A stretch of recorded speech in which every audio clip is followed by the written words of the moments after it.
बिस्मिल्लाहिर्रहमानिर्रहीम, अस्सलामुअलैकुम, good morning, welcome to सुबह सवेरे पाकिस्तान। मैं हूं हमजा तारक और मैं हूं इशाल सुलेमान। प्रोग्राम का आगाज़ करेंगे। प्रोग्राम के आगाज़ में ही आपको कुछ अच्छी खबरें भी देंगे, कुछ खुशाइन बातें भी बताएंगे कि मौसम कैसा रहेगा। मुल्क में मौसम का मिजाज इन दिनों पल पल बदल रहा है। कहीं सूरज आंखें दिखा रहा है तो कहीं पर बादल बरस रहे हैं। इस्लामाबाद और लाहौर के बाज़ इलाकों में गुज़श्ता चंद रोज़ से बारिश वक्फे से हो रही है। मौसम का हाल बताने वाले क्या कहते हैं हमजा? यही कह रहे हैं, वो कह रहे हैं कि आज शिमाल मशरकी बलूचिस्तान में बालाई सिंध की बात कर ली जाए, पंजाब की बात कर ली जाए, खैबर पख्तूनख्वा, कश्मीर और गिलगित बल्तिस्तान में मत्तला जो है वो अब्र आलूद रहने के साथ साथ चंद मकामात पर तेज़ हवाओं और गरज चमक के साथ बारिश का इम्कान भी है। जी हाँ, और आपको बताएं कि कल खैबर पख्तूनख्वा कह लें, गिलगित बल्तिस्तान, कश्मीर और बलाई वस्ती पंजाब में गरज चमक के साथ बारिश का इम्कान है। ये खुशाइन बात है। रमज़ानुल मुबारक जो है वो हमारा जा रहा है, रोज़े बहुत अच्छे गुजर रहे हैं और अगर इसमें हमें ये पता चल जाए कि मौसम भी खुशगवार रहेगा तो हमारे चेहरों पर और ही एक खुशी का तासुर आ जाता है कि भाई इसमें तो और भी ज़्यादा मज़ा आएगा रोज़ा रखने का, रमज़ानुल मुबारक का। तो मुझे तो बहुत मज़ा आता है अगर मौसम अच्छा हो। वैसे रमज़ान का वैसे ही एक अपना जो है वो खूबसूरती है उसकी, रमज़ान की एक अपनी लज़्ज़तें हैं, लेकिन अगर मौसम अच्छा हो ना तो ज़्यादा लज़्ज़त दुबाला हो जाती है। 20 अप्रैल है ना, 20 अप्रैल है और गर्मी का वो एहसास नहीं है जो अप्रैल में होता है। गर्मी आपको कम महसूस हो रही है। फिर अगर बारिशें होंगी, मतला अब्र आलूद होगा तो आपको ज़्यादा अच्छा यकीनी तौर पर लगेगा। किसी को बुरा नहीं लग रहा होगा कि मतला अब्र आलूद है, मौसम जो है उसमें थोड़ी थोड़ी हमें चले खुनकी तो नहीं कहते, लेकिन वो गर्मी की शिद्दत महसूस नहीं हो रही होगी। तो रोजेदार को तो अच्छा ही लगता है जब मौसम अच्छा होता है। लेकिन इसका मतलब ये भी नहीं है कि हमजा आप मौसम एंजॉय करने बाहर निकल जाएं और बेहतियाती करें। वो तो करनी नहीं है ना, वो तो बिल्कुल आप समझ लें कि उस पर क्रॉस लगा दिया गया है और वो हम आपको मजीद जो सूरत हाल खराब हुई है वो भी बताएंगे। लेकिन मुल्क के जो दीगर इलाके हैं जिनका हमने जिक्र किया उनके अलावा वहाँ पर मौसम गर्म और खुश्क रहेगा। उन लोगों को जो है गर्मी का कुछ सामना करना पड़ेगा। लेकिन महकमा मौसमियात की जानिब से जो पेशगोई की गई है वो हमने आपके साथ शेयर किया। अब हम बात कोरोना वायरस की करेंगे जिसका जिक्र इशाल भी कर रही थी कि हमने बाहर घूमने फिरने नहीं चले जाना, मौसम जैसा भी हो हमने एहतियात करनी है। कोरोना वायरस की अगर हम बात कर रहे हैं तो मुल्क भर में ये अपने पंजे मजीद गाड़ा है। SOPs पर अमल ना करके शहरी अपनी मौत को खुद दावत दे रहे हैं। जी हाँ, खैबर पख्तूनख्वा में पुलिस के साबिक inspector general Nasir Durrani corona virus की वजह से जाँ बहक हो गए हैं। आप खुद देख लें कि बड़े और छोटे, अमीर गरीब किसी की तमीज़ नहीं करता। गुज़श्ता एक हफ्ते से वेंटिलेटर पर थे ये। वफाकी वज़ीर और NCOC के सरबराह असद उमर ने मुल्क में कोरोना की बिगड़ती सूरत हाल से खबरदार कर दिया है और उनका एक बयान भी सामने आया था जिसमें उन्होंने कहा कि अस्पताल मुसलसल भर रहे हैं। तशवीशनाक मरीजों की जो मौजूदा तादाद है गुज़श्ता साल के सबसे ज़्यादा तादाद से 30% ज़ायद है। बिल्कुल, आप देख लें पहली लहर के टाइम पे हम काफ़ी ज़्यादा जो है ना परेशान भी हो गए थे। हमने कुछ SOPs पर अमल दरामद भी शुरू कर दिया था, लेकिन अब हम देख रहे हैं कि उस वक्त जो पीक थी, जो हालात थे, उससे 30% ज़ायद जो है तशवीशनाक केसेस हैं और ऑक्सीजन की फराहमी इस वक्त दबाव का शिकार है और उसमें भी प्रॉब्लम्स आ रहे हैं। NCOC ने कोरोना वायरस के केसेस में रिकॉर्ड इजाफे के बायस भारत से पाकिस्तान में आने वाले मुसाफिरों की आमद पर पाबंदी लगा दी है। तकरीबन 1600 के करीब रोज़ाना की बुनियाद पर अमवात हो रही हैं इस वक्त भारत में। और ईरान की बात कर ली जाए तो 300 के करीब जो है ये अमवात रोज़ाना की बुनियाद पर चली गई हैं। और यही बात असद उमर भी कर रहे थे। उन्होंने ट्वीट किया था कि हमारे अगर नेबर्स की बात कर ली जाए, हमारे जो हमसाया ममालिक हैं उनकी सूरत हाल बहुत ज़्यादा गंभीर हो चुकी है, इसीलिए हमें भी ज़्यादा एहतियात की ज़रूरत है। क्योंकि मौसम अगर हम देखें तो भारत में भी वैसे ही जैसे पाकिस्तान में है। लाहौर में कोरोना की जो तशवीशनाक मरीजों की तादाद है ख़तरनाक हद तक उसमें इजाफा हो रहा है। हम लाहौर की स्पेशली बात कर लेते हैं तो शहर के सरकारी अस्पतालों में 91.10% वेंटिलेटर्स मरीजों से भर चुके हैं। हाँ जी, आप तकरीबन ये समझ लें, हाँ ये समझ लें कि अब जो है शायद वेंटिलेटर मिलना बहुत मुश्किल हो जाएगा। तो इसलिए एहतियात बहुत ज़्यादा करें। शुरू में ही अपना टेस्ट करवाएं और डॉक्टर से रुजू करना शुरू करें ताकि आपको पता लगे, हालात इतने ज़्यादा बिगड़ ना जाएं कि आपको वेंटिलेटर पे जाना पड़े। अल्लाह आपको महफूज रखे, हम सबको महफूज रखे। 50 से 59 साल तक की उम्र के जो अफराद हैं उनके लिए अच्छी खबर यह है कि पंजाब हुकूमत कल से उनकी वैक्सीनेशन शुरू करने का फैसला कर चुकी है। उधर बलूचिस्तान हुकूमत के तर्जुमान लियाकत शावानी का भी यही कहना है कि अगर केसेस में इसी तरह इजाफा हुआ तो सूबे में ईद तक 20 से 25% तक केसेस बढ़ सकते हैं। और ये इंतहाई तशवीशनाक सूरत हाल होती है किसी भी मुल्क में, किसी भी हुकूमत के लिए, आवाम के लिए, क्योंकि अगर आप सोचें कि इतने तादाद बढ़ती है तो फिर मुकम्मल लॉकडाउन पर जाना पड़ सकता है, सख्त फैसले करने पड़ सकते हैं हुकूमत को। तो हमें उन सख्त फैसलों से ना गुजरना पड़े या उन पाबंदियों से ना गुजरना पड़े, इसलिए हमें आज एहतियात बरत लेनी चाहिए। बिल्कुल ऐसी तमाम तर सूरत हाल पर के हॉस्पिटल्स के खुसूसी तौर पर सूरत हाल क्या है जानने की कोशिश करेंगे। Vice chancellor university of health sciences professor doctor Javed Akram साहब हमारे साथ मौजूद हैं। डॉक्टर साहब अस्सलाम वालेकुम, गुड मॉर्निंग। हुकूमत खुद इस वक्त कह रही है कि कोरोना की पहली लहर से ज़्यादा ख़तरनाक है अब की जो सूरत हाल है। केसेस जो हैं वो बहुत तशवीशनाक हद तक बढ़ चुके हैं और 30% ज़्यादा हैं पहली लहर से। फिर भी हम हुकूमत के अगर तरफ से देखें और आवाम की तरफ से भी देखें, SOPs को उस तरीके से संजीदगी से नहीं लिया जा रहा। आप क्या समझते हैं, हम किस तरफ बढ़ रहे हैं? देखें, डेफिनेटली ये जो अभी जो लहर आई है, जिसको हम समझते हैं कि बहुत ज़्यादा एस्केलेट हुआ है, बहुत ज़्यादा केसेस और हमशरा अमवात भी बढ़ती जा रही है और अभी हर आने वाला दिन पहले वाले से ज़्यादा ख़राब हो रहा है, यानी कि वर्स्ट हो रहा है। तो इसका मतलब ये है कि अभी हम पीक को भी नहीं पहुँचे। तो इसमें जो असल चीज़ है वो ये है कि दो वजूहात हैं इसकी। एक तो वजह यही है कि जो वायरस है वो उसने अपनी साख्त बार बार बदल रही है। अभी कई किस्म के स्ट्रेन पाकिस्तान में पाए जाते हैं। GB का स्ट्रेन है, सिंध का स्ट्रेन है और इसके बाद पंजाब का स्ट्रेन है और KPK स्ट्रेन है।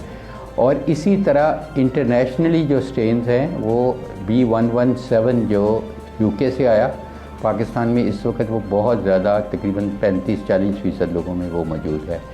इसी तरह जो साउथ अफ्रीकन स्ट्रेन आया 501Y वो भी, और ब्राज़ीलियन स्ट्रेन, और अब जो सबसे ख़तरनाक हुआ वो डबल म्यूटेटेड स्ट्रेन इंडिया का।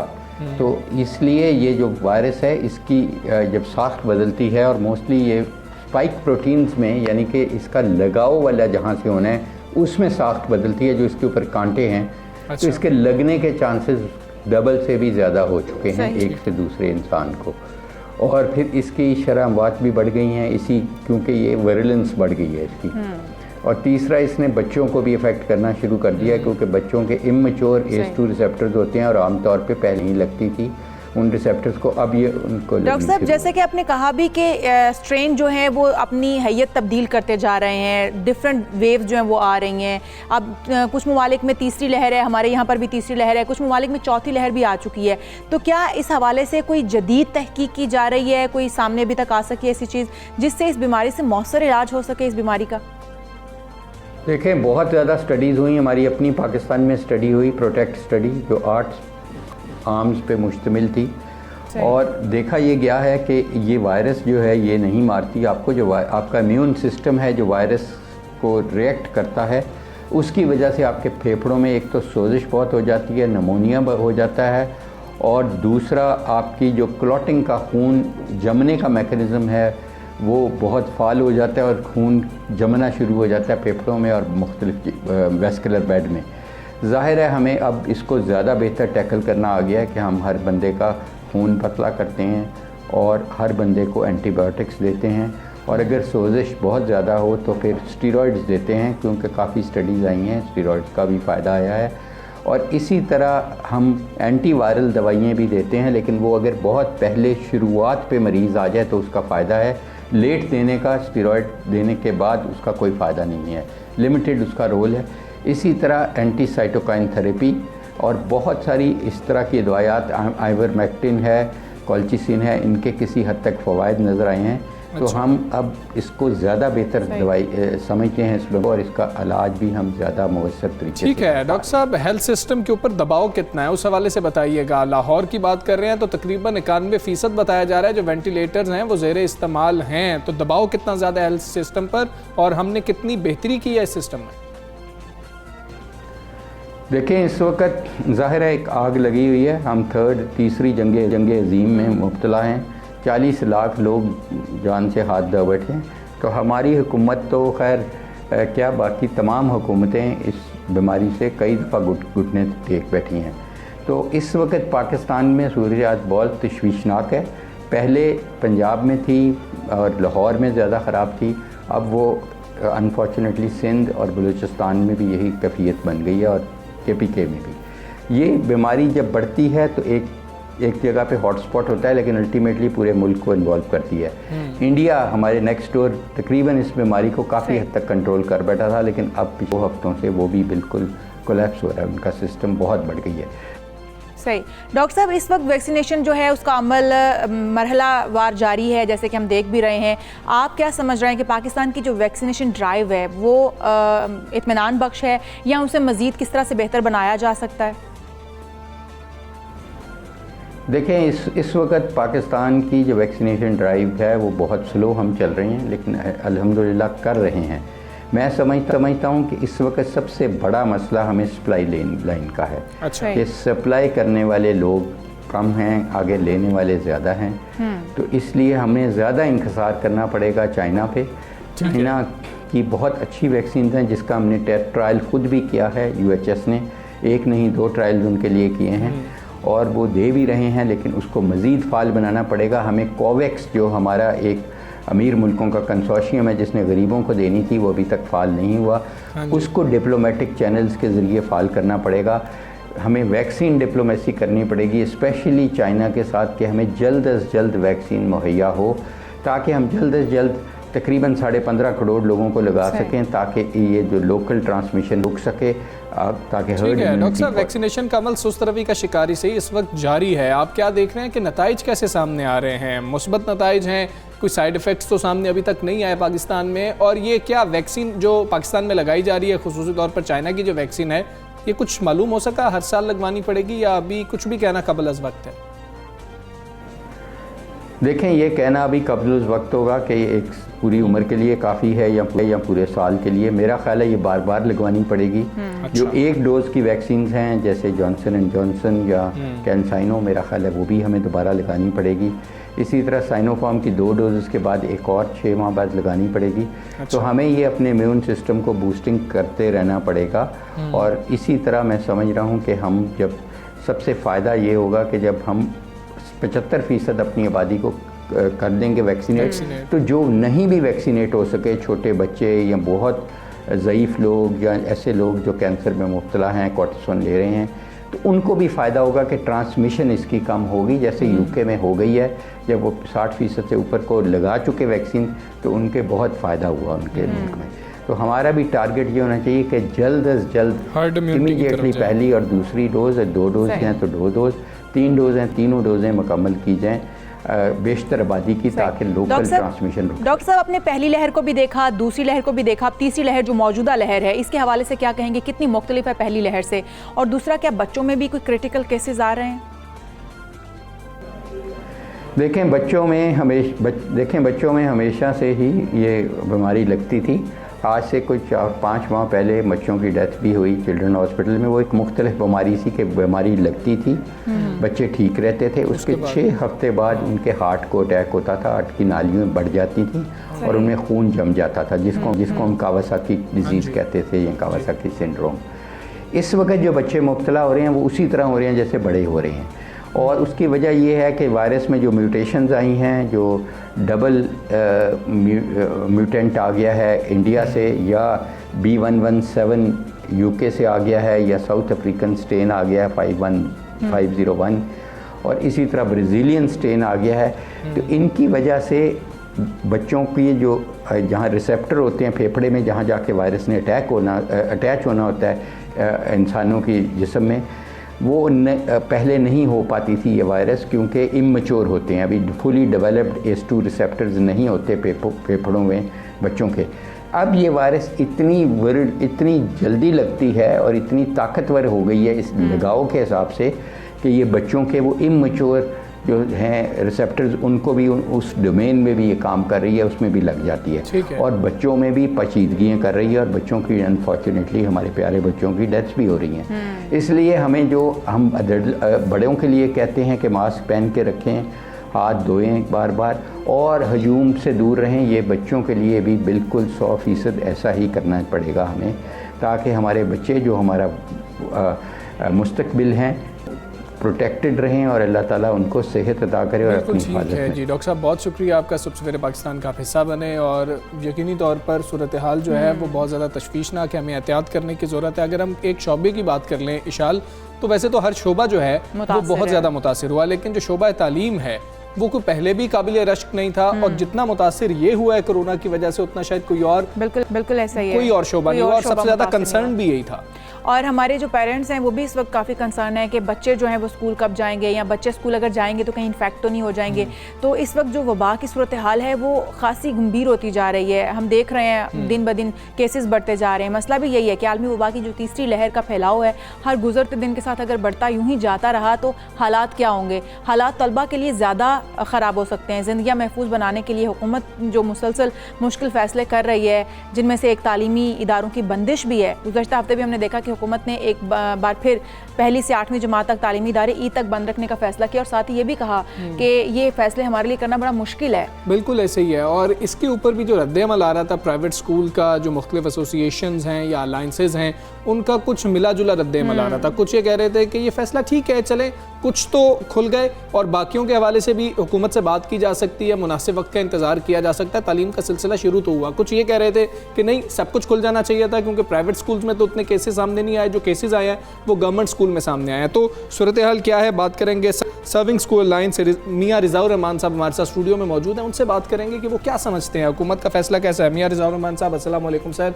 Good morning sir. सर ये बताएं कि हुकूमत ने फैसला किया, मुश्किल फैसले हम सब जानते हैं, आप ये सारी गुफ्तगू सुन रहे थे जो डॉक्टर साहब भी फरमा रहे थे, क्या समझते हैं, यही फैसला होना चाहिए था या इससे बेहतर फैसला हो सकता था, अलग हो सकता था?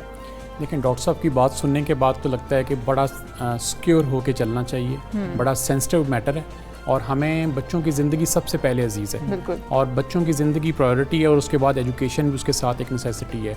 तो दोनों को बैलेंस करना इस वक्त ये एक बड़ा एक मुश्किल मामला बना हुआ है। बच्चे घर पे रह के भी अपना टाइम भी उनका ज़ाया हो रहा है, उनके जो फ्यूचर प्लान्स थे उनके पेरेंट्स के या उन बच्चों के वो भी डिस्टर्ब हो रहे हैं, उसको भी सिक्योर करना है, बच्चों की लाइफ को भी सिक्योर करना है। तो इसके लिए कोई नई पॉलिसी, कोई ऐसी पॉलिसी जिसको हाइब्रिड एजुकेशन कहा जा सकता है, जिसको आप कह लें ब्लेंडेड एजुकेशन कहा जा सकता है, इस तरह की पॉलिसी पे गवर्नमेंट को सीरियसली सोचना भी पड़ेगा और प्राइवेट सेक्टर को भी सोचना पड़ेगा, और ऐसा सिस्टम लेके आना पड़ेगा कि जो आम गरीब बच्चों के लिए भी आसानी हो जाए, और जो बड़े आम जो मिडिल क्लास है उनको भी वो सिस्टम हो। अच्छा, ऑनलाइन सिस्टम स्टार्ट तो किया गया तमाम स्कूल्स की जानिब से, गवर्नमेंट के लेवल पे भी ये कहा गया कि ऑनलाइन स्टडीज़ जो है वो दी जाएँ, बाउंड किया गया स्कूलों को, लेकिन क्या आप समझते हैं कि इतना इफेक्टिव है? जैसे कि आपने कहा कि कोई और तरीक़ाकार हो सकता है, हम स्कूल में बच्चों को भेजें भी ना, लेकिन कोई दरमियाना रास्ता हो कि बच्चों की तालीम भी का हर्ज ना हो पाए, तो क्या ये इफेक्टिव है हमारे पाकिस्तान में, और क्या हम इसको कह सकते हैं कि हम आगे लॉन्ग टर्म में लेके चल सकते हैं?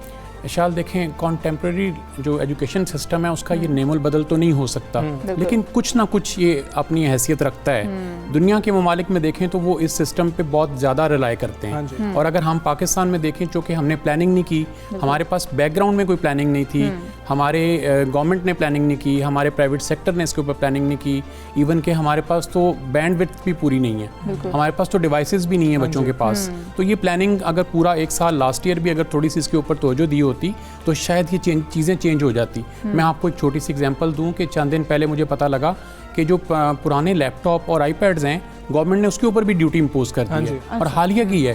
तो हम चाह रहे हैं बच्चों को हाइब्रिड पे ले आएँ, हम चाह रहे हैं बच्चों को पढ़ा लें, और उसमें कोई पॉलिसी ऐसी आ जाए जिसको जो उन चीज़ों को नेगलेक्ट करें, तो मेरा ख्याल है कि उन मिनिस्ट्रीज़ को तवज्जो देनी चाहिए। रिज़ाउर रहमान साहब, आपकी बात हुई, सूबाई वज़ीर तालीम से आपकी बात हुई, आपकी मुलाकात हुई वफाकी वज़ीर तालीम से, आपकी वज़ीर आज़म साहब से बात हुई, लेकिन उसके बाद कुछ पॉलिसीज़ तब्दील हुई भी हैं, आप लोगों को मुशावरत में शामिल भी किया गया है।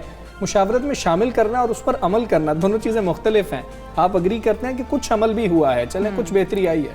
सर, वज़ीर आज़म से बात करने के बाद तो मैं समझता हूँ बहुत बेहतरी आई है। अच्छा, ज़मीन आसमान का फ़र्क है, और वो अब कोऑपरेटिव मोड में हैं, हम भी कोऑपरेटिव मोड में हैं।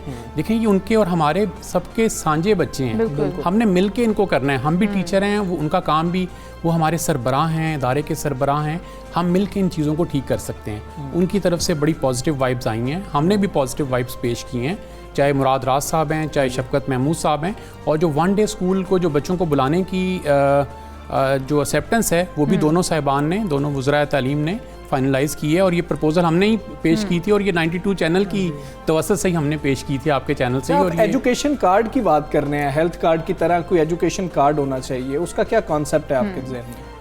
Thank you very much. ये एक कॉन्सेप्ट जहन में आया कि देखें एक्चुअली इस वक्त लोगों के पास स्कूल की फ़ी देने के फंड्स भी नहीं हैं। एक तरफ तो ये है कि वो फाइनेंशियली थोड़े से डिस्टर्ब हैं और दूसरी तरफ ये है कि स्कूल्स के पास फंड्स नहीं हैं कि वो स्कूल्स को चला सकें या बच्चों को फैसिलिटेट कर सकें। तो गवर्नमेंट ने एक बड़ी अच्छी इनिशिएटिव लिया था कि हेल्थ कार्ड वो दे रहे हैं, 40 लाख लोगों को वो दे चुके हैं KPK में, और यहाँ पे दिसंबर तक डिसाइडेड है, सबको कर दिया उसमें। जी सबको कर दिया। यहाँ पे दिसंबर तक डिसाइडेड है कि 2.9 मिलियन फैमिलीज़ को वो कार्ड दे देंगे। तो मेरी सिर्फ ये रिक्वेस्ट थी कि इस कार्ड का नाम अगर खुशहाली कार्ड रख दिया जाए। अच्छा।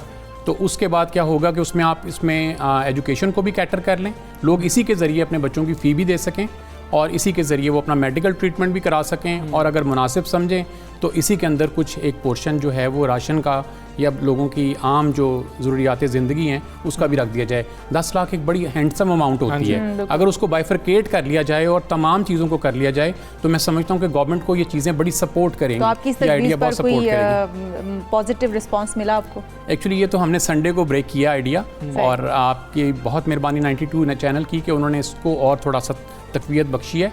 तो मुझे लगता है कि ये आइडिया परवेल कर सकता है। इस पे हुक्मरान जितने भी बैठे हुए हैं उनको थोड़ी तवज्जो करने की ज़रूरत है। मेरा ख्याल है इसका फ़ायदा हो सकता है। थोड़ा आपसे डिस्कस करना चाहूँगी, बच्चे इस वक्त चाह रहे हैं कि एग्जाम्स ना हो, जैसे कि बच्चों का मुतालबा सामने आया कि हमारी तैयारी नहीं है, और ये बात किसी हद तक सही भी है कि उनकी तैयारी उस तरह से नहीं हो पाई है। तो क्या आप समझते हैं कि इम्तिहान मुलतवी होने चाहिए या फिर नहीं होने चाहिए, एग्जाम्स हो जाएँ? इंशाअल्लाह इम्तिहान तो ज़रूर होने चाहिए। इम्तिहान तो हम सारी ज़िंदगी देते हैं। और इस सूरत में भी कि अगर बच्चों की तैयारी नहीं है फिर भी होने चाहिए? देखिए बच्चों ने इसको, जिन बच्चों ने ईजी लिया है ना उनकी तैयारी नहीं है। कल पहला दिन था स्कूल्स का और मैंने बहुत सारे स्कूल देखे हैं जहाँ 90% अटेंडेंस थी।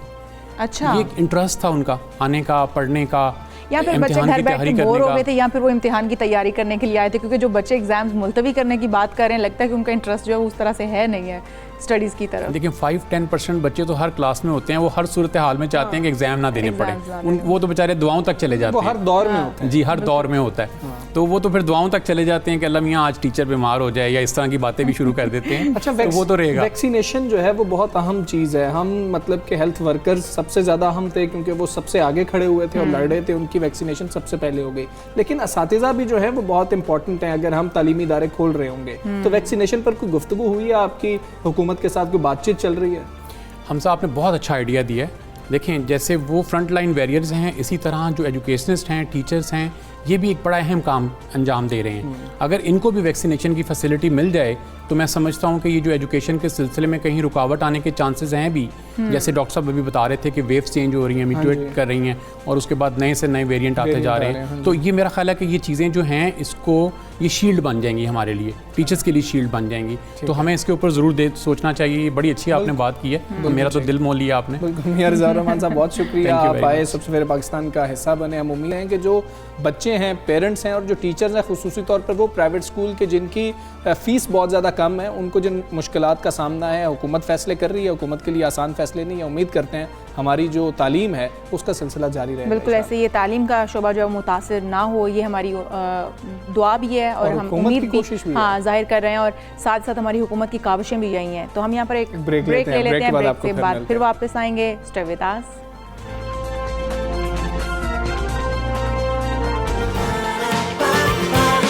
सुबह सवेरे पाकिस्तान,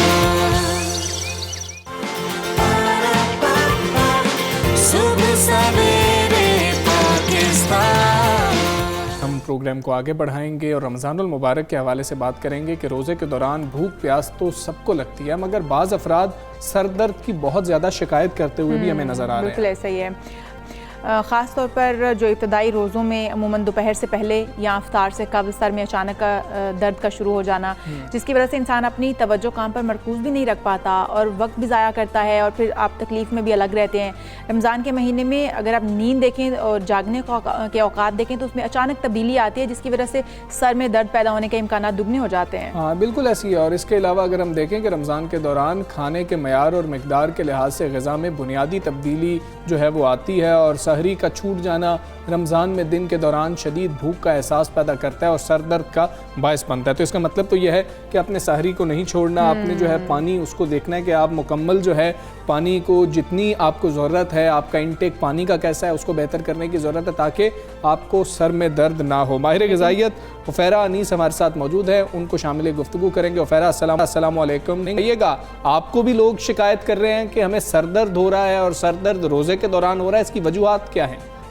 बिल्कुल, लोगों की बहुत कंप्लेन होती हैं, ख़ास तौर पे जब से ये गर्मियों के रोज़े आए हैं पिछले 6-7 सालों से, तो उसमें लोगों को ये कंप्लेन होती है कि एक तो लंबा रोज़ा जो है वो उसकी ड्यूरेशन लंबी है, उसके साथ साथ शदीद गर्मी होती है कि रोज़ों के ही दौरान रमज़ानों में हीट स्ट्रोक्स भी लोग फेस कर रहे होते हैं।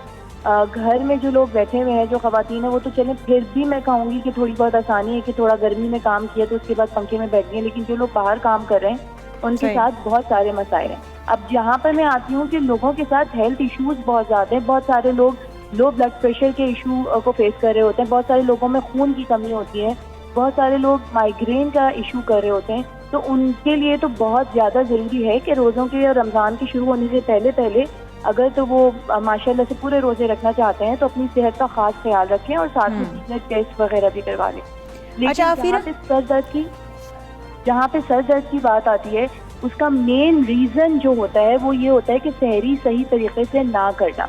जब आपका स्टमक एम्प्टी रह जाता है, आप सहरी तरीके से नहीं कर रहे हैं, वो रीज़न कोई भी हो कि आपने खाना देर से खाया हो या सहरी के टाइम पे आपसे खाया नहीं जा रहा हो, लेकिन जब आपका स्टमक एम्प्टी रहता है और for the long duration empty रहता है तो गैस्ट्रिक इश्यूज पैदा होते हैं, जो कि एसिडिटी की वजह से वो गैसेस जो आपके जिस्म में पैदा हो रही होती हैं वो जिस्म के मुख्तलिफ हिस्सों में जाके परेशान करती हैं, ख़ास तौर पे सर में, क्योंकि आप डायरेक्ट वो गैस जो है वो सर की तरफ जा रही होती है, जिसकी वजह से माइग्रेन भी होता है, जिसकी वजह से सर दर्द भी होता है।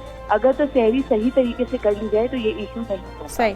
उफ़ैरा, ये तो हो गया सहरी अच्छे से करना, लेकिन अगर आपकी नींद पूरी नहीं हुई तो ये कितना बड़ा फैक्टर हो सकता है आपके सर दर्द में, और रोज़े के दौरान वो भी सर दर्द होना? होने की वजह से, नींद पूरी ना होने की वजह से और भी बहुत सारे मसाइल होते हैं। सबसे पहले तो आपका जिस्म इस काबिल ही नहीं रहेगा कि आप कोई भी फिजिकल इबादत की तरफ कर सकें। लाइक नींद पूरी ना होने में तो आप नमाज भी शायद खड़े होकर ना पढ़ सकें। और रही बात ये वाला जो पॉइंट है कि एक तो नींद पूरी नहीं है, ऊपर से आप मेल नरिश हैं कि आप सही से खाना पीना भी नहीं कर रहे, तो आपके जिस्म में तो जो आपकी बॉडी रिक्वायरमेंट्स हैं, जिनकी वजह से आपका जिस्म की मशीन एक अच्छे तरीके से चल रही है, आप वही फुलफिल नहीं कर रहे हैं। एक गाड़ी में पानी और फ्यूल के बगैर आप गाड़ी को चलाने की कोशिश करेंगे तो गाड़ी रुक जाएगी। तो रोज़े में नींद का बेहतरीन तरीका क्या है, किस तरीके से पूरी की जाए, क्योंकि आपने नमाजें भी अदा करनी है? हाँ, नींद पूरी ना होने की वजह से ना आपका इम्यून वीक होता है। नींद पूरी ना होने की वजह से मैं ये नहीं कहूँगी कि आप रोज़ा नहीं रख सकते, लेकिन जब आपका इम्यून वीक होता है तो आपने एक रोज़ा रखा, दूसरा रोज़ा रखा, तीसरे रोज़े में जाकर फिर आपको खुदा न खास्ता कोई बीमारी पकड़ सकती है, वो कमजोरी की हो, वो लो ब्लड प्रेशर हो, हाई ब्लड प्रेशर हो, डिपेंड्स कि आपकी बॉडी सिस्टम में चल क्या रहा है। तो फिर रमज़ान में कितने घंटे की नींद मैक्सिमम हमें ले लेनी चाहिए, क्योंकि हमने सहरी में भी उठना है, फिर हमें उसके बाद दोबारा हम सो सकते हैं या नहीं, हमें दफातर में भी जाना है, तो हम किस तरीके से और कितने घंटे की मैक्सिमम हमें ले लेनी चाहिए नींद? देखिए, मेडिकली जो मैं बात करूँ ना, तो नींद 8 घंटे की, मिनिमम 8 घंटे की नींद रिक्वायर्ड है, मैक्सिमम 10 से 12 घंटे की। सही है। अब वो जो हमारा रूटीन बनता है रमज़ानों में कि हम बहुत ज़्यादा रेस्टलेस रह रहे होते हैं, ख़ासतौर पे ख़वातीन बहुत ज़्यादा रेस्टलेस रह रही होती हैं, क्योंकि उनको सहरी भी बनानी है, इफ्तार भी बनाना है, बच्चे भी देखने हैं, घर की जिम्मेदारियाँ भी, बाहर की चीज़ें भी हैं। मर्द हज़रात तो ऑफिस से आके इफ्तार तक रेस्ट कर लेते हैं, लेकिन उसके लिए ज़रूरी ये है, और मैं बेस्ट सजेस्ट करूँगी कि हमारे इस्लाम में अगर कैलुला का पॉइंट रेस किया हुआ है, प्यारे नबी की सुन्नत ये कि दोपहर की नींद थोड़ी सी ज़रूर लो। जो लोग प्रॉपरली इस चीज़ को फॉलो करते हैं उनको बहुत अच्छे तरीके से अंदाज़ा होगा कि रात में आप 8 घंटे की भी नींद ले रहे हो, लेकिन दोपहर में अगर आपने 15 मिनट की गहरी नींद ले ली तो 15 मिनट की नींद जितना जिस्म को सुकून और आपको फ्रेश करती है, उतनी वो 8 घंटे की नींद भी नहीं देती है। तो आपने जो है वो बेसिकली आप अपनी बॉडी को रेस्ट देना होता है। आप 6 घंटे की नींद लें या 5 घंटे की नींद लें, रमजानों में नींद का ड्यूरेशन कम हो जाता है, लेकिन वो नींद आपकी प्योर होनी चाहिए। आप प्रॉपर रेस्ट में करें, ये नहीं कि शोर शराबा हो रहा है और आप रेस्टलेस नींद ले रहे हैं, या प्रॉपर तरीके से सोएं। और दोपहर नहीं, 15 मिनट की नींद जरूर लें, जो कि मेरे लिहाज से तो एक्सपीरियंस है कि रोज़ों में तो बहुत अच्छी नींद आ जाती है दोपहर में 15-20 मिनट। बिल्कुल ठीक है। उफ़ैरा, बहुत शुक्रिया आपका सबसे पहले पाकिस्तान का हिस्सा बनने। एक ब्रेक ले लेते हैं, ब्रेक के बाद फिर मिलते हैं। Stay with us.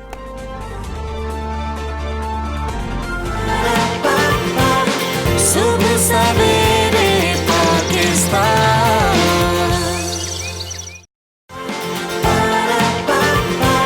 सुबह सवेरे पाकिस्तान।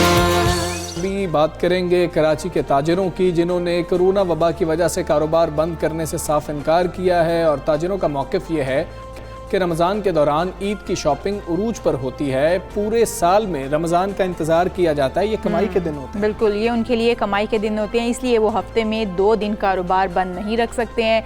ऑल पाकिस्तान अंजुमन ताजरान सिंध के रहनुमाओं ने इल्ज़ाम लगाया कि सिंध हुकूमत NCOC की आड़ में ताजरों का मुआशी कत्ल आम कर रही है। उनका तो ये भी कहना है हमजा के विफाक और सूबे की सियासी कशमकश में ताजरों को साजिश के तहत मुश्तइल करने की कोशिश की जा रही है। हाँ, ऐसे ही है। और ताजिर रहनुमाओं ने सिंध सरकार को यकीन दिलाया कि दुकानदार SOPs पर अमल दरामद करने को पूरी तरह से तैयार हैं। लिहाजा हुकूमत कारोबार बंद करने के बजाय लोगों को वैक्सीनेशन की तरगीब दे, ताकि लोगों को वैक्सीनेट किया जाए और कोरोना जो है पाकिस्तान से ख़त्म हो सके। ताजिर रहनुमाओं ने वज़ीर आला सिंध से ये मुतालबा भी किया है कि वो सूबे में कारोबारी और तिजारती मराकज़ को हफ्ते में 6 रोज़ खोलने का ऐलान कर दें। बिल्कुल ऐसा ही है। उन्होंने कहा है कि हम लोग के यही जो दिन होते हैं, हम इन्हीं दिनों में कारोबार करते हैं।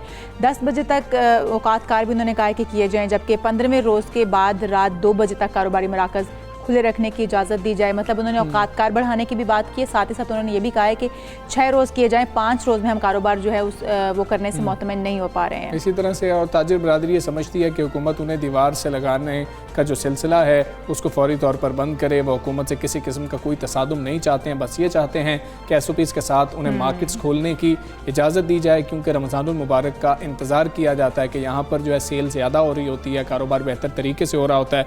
क्या मौक़िफ़ है रहनुमाओं का अंजुमन ताजरा? बात करेंगे रहनुमा ऑल पाकिस्तान अंजुमन ताजरान सिंध जावेद कुरैशी साहब हमारे साथ मौजूद हैं। जावेद कुरैशी साहब, अस्सलाम वालेकुम, गुड मॉर्निंग सर। सर ये बताएं कि कोरोना के केसेस तो एक तरफ तेज़ी से बढ़ रहे हैं, हम देखें तो हमें पहली लहर से भी ज़्यादा जो है मुतासिर हो चुके हैं और मज़ीद मुतासिर होने का खुदा न खास्ता खदशा भी मौजूद है। ऐसे में ताजर बरादरी क्यों इस सिचुएशन को नहीं समझ रही है? हुकूमत भी खुश होकर तो सर ये फैसले नहीं कर रही। देखिए जी, आपने जो बात कही है कि ताजिर बरादरी इस मसले को समझ नहीं रही, ऐसे नहीं है। दूसरे ममालिक में जब भी कोरोना की जो लहर आई है, उन्हें वहाँ के ताजिरों को बाकायदा उनको कंप्लिसेट किया गया है, उनकी इमदाद की गई है माली। लेकिन हमें अफसोस है कि तीसरी वेव के बाद भी हमारी हुकूमत इस बात को समझने से कासिर है। मैं नहीं समझता कि कोरोना के जो केसेस हैं वो बाजारों में रश की वजह से बढ़ते हैं। रश तो इसलिए बढ़ता है जब आप उसका टाइम कम कर देंगे तो लाजमी है जो लोग आएंगे तो उससे रश ज़्यादा बढ़ेगा। ज़्यादा टाइम के अंदर लोग अपनी सहूलत से ख़रीदारी करेंगे, लेकिन हुकूमत इस बात को समझने के लिए तैयार ही नहीं है। लेकिन दूसरी बात, अल्हम्दुलिल्लाह अल्लाह ताला का बड़ा एहसान है, दूसरे सूबों के मुकाबले में सिंध में कोरोना के जो केसेस हैं वो बहुत कम हैं। लेकिन हमारे ऊपर जो पॉलिसी मुसल्लत जो की जाती है वो दूसरे सूबों की जैसी पॉलिसी हमारे ऊपर मुसल्लत की जाती है जहाँ ज़्यादा केसेस है। हमें अल्लाह ताला का शुक्र अदा करना चाहिए कि हमें इस कदर मतलब हमें परेशान किया जाता है, हमें जलील किया जाता है, पुलिस के जरिए हम पे जुर्माने लगाए जाते हैं। रही बात कारोबार करने की, आप खुद देखते हैं कि जब ईद का सीजन आता है तो छोटा दुकानदार जो रिटेलर होता है वो उधार लेकर भी माल अपनी दुकानों पे डालता है और इस आसरे पे कारोबार करता है कि अच्छे दिन आने वाले हैं और मैं अपने बच्चों की रोजी रोटी कमा लूंगा और हमारे भी दिन कुछ अच्छे गुजर जाएंगे। लेकिन हुकूमत इस किस्म की सख्त पॉलिसियां हम पर मुसल्लत करना चाहती है, तो मैं नहीं समझता कि ये कोई ताजिर दोस्ती का सबूत दे रहे हैं, ये ताजिर दुश्मनी का सबूत हुकूमत। जावेद कुरैशी साहब, अगर देखें तो हुकूमत को भी इस बात का पता है कि ताजिर बरादरी जो है उनके यही कारोबार के दिन है, क्योंकि ये रमज़ानुल मुबारक में ख़रीदो फ़रोख्त के लिए लोग बाहर निकलते हैं। लेकिन अगर हम देखें औकात कार की आपने बात की, अगर हम सुबह सवेरे दुकानें खोल लेते हैं, कारोबार जो ताजिर बरादरी सुबह सवेरे खोल लेती है, तो क्या ये ज़्यादा बेहतर नहीं है? क्योंकि हम देखते हैं कि दोपहर के वक्त जो है दुकानें आकर खोली जाती हैं। हालात के इदराक को का अगर इदराक करते हुए सुबह सवेरे कारोबार खोल लिए जाएँ तो ज़्यादा अच्छा नहीं रहेगा? मुनासिब वक्त है वो। देखिए, आपने जो बात कही ये किसी हद तक ये यूरोप और अमेरिका में तो ये चीजें चलती हैं, लेकिन पाकिस्तान का जो ट्रेंड है वो इस किस्म का नहीं है। हमारे यहाँ मुलाजमीन हैं जो सुबह अपनी ड्यूटियों पे जाते हैं, दूसरे अपने काम मजदूरी के लिए जाते हैं, उमन वो शाम के टाइम ही फारिग होते हैं। दूसरे रमजान मुबारक में आप मुझे बताएं कि रोजे की हालत में, शदीद गर्मी में किस तरीके से कस्टमर बाहर आता है। सारे दिन तो दोपहर के अंदर तो हम गाहक की शक्ल भी नहीं देख पाते, और जून शाम होती है और रो अफ्तार से पहले हमारे बाजार बंद हो जाते हैं। मुझे बताएं कि इस वक्त खरीदार भी परेशान है तो दुकानदार भी परेशान है। किस तरीके से खरीदारी वो लोग करेंगे, किस तरीके से दुकानदार अपना गुजार बसर करेगा। लेकिन हुकूमत अपनी एक पॉलिसी बना ली है, और आप ये देखें हुकूमत को पिछला एक नोटिफिकेशन सिंध हुकूमत का आया कि जी हफ्ते में जुम्मा और एतवार बाजार बंद रहेगा। अभी चंद दिन पहले उन्होंने नोटिफिकेशन एक दे दिया जी, अब जो बाजार जो है वो क्या नाम हफ्ता और एतवार को बंद हो गए 3 दिन तक। कराची इतना बड़ा सिटी है, यहाँ से पूरे मुल्क में ताजिर आता है, और वो इस कंफ्यूजन का शिकार होता है जब यहाँ आता है। उसे खुद नहीं पता होता कि आज बाजार खुलेगा या बंद होगा। न तो हुकूमत की कोई पॉलिसी है, जैसा मर्जी आते हैं वो अपनी पॉलिसी न सोचते हैं न समझते हैं। दूसरा अलमिया यह है, ये इस लॉकडाउन में जो तीसरी वेव आई है हमें भी पता है कि बहुत ज्यादा खतरनाक है, लेकिन आप सिंध हुकूमत ने कभी भी एक ताजिर से भी हमारे कोई बातचीत एतमाद में नहीं लिया गया। मुझे यूं लगता है कि हम इस मुल्क के बाशिंदे नहीं हैं, हमारे बच्चे नहीं हैं, हम इज्जत से जो कारोबार करना चाहते हैं वो हमें नहीं करने देना चाहते। जावेद कुरैशी साहब, आप कह रहे हैं कि आपसे बातचीत ही नहीं की जा रही है, किसी नुमाइंदे से कोई बातचीत नहीं की गई है, मुतालबात भी आपने बता दिए जो आपके मुतालबात हैं। तो अगर हुकूमत फिर भी आपसे बातचीत नहीं करती है और मुतालबात भी नहीं मानती है, क्या हिकमत अमली होगी? क्योंकि रमज़ान जिस तरह से 15वें रोज़े की बात की जा रही है, चंद ही दिन रह गए हैं। देखिए जी, बात यह है कि आपने जो हमजा साहब बात की है बिल्कुल ऐसे ही है। हमारे पास इस वक्त है क्या? हम पुरअमन शहरी हैं, हम नहीं चाहते कि हुकूमत से तसादुम हो, लेकिन हुकूमत ये चाहती है कि ताजिरों से पंगा लिया जाए और मुल्क के हालात खराब किए जाए। हम मजबूर होंगे, अपने बच्चों को भूखा हम नहीं मार सकते, हम मजबूर होंगे एहतिजाज करेंगे, हम इससे ज्यादा और कुछ नहीं कर सकते। हम मुहिब्बे वतन लोग हैं, इस मुल्क को चलाने वाले लोग हैं, लेकिन हुकूमत हमारे साथ जो सौतेलापन कर रही है ये कहीं का भी कोई तरीका नहीं है। हुकूमत खुदारा हम अपील करते हैं सिंध हुकूमत से, वो होश के नाखून ले और हमारी जायज मुतालबात को वो पूरा करें, ताकि लोग भी आसानी से खरीदारी कर सकें और हम भी अपने इज्जत से रोजी अपनी कमा सकें। जावेद साहब, अगर हम देखें मार्केट्स का हाल, तो मार्केट्स में, दुकानों में लोग SOPs को फॉलो नहीं कर रहे होते। इस हवाले से जो तंजीमें हैं, आपकी ताजिर तंजीमें हैं, वो इस हवाले से क्या करती हुई नजर आ रही हैं? किस तरीके से फॉलो करवा रहे हैं आप SOPs को?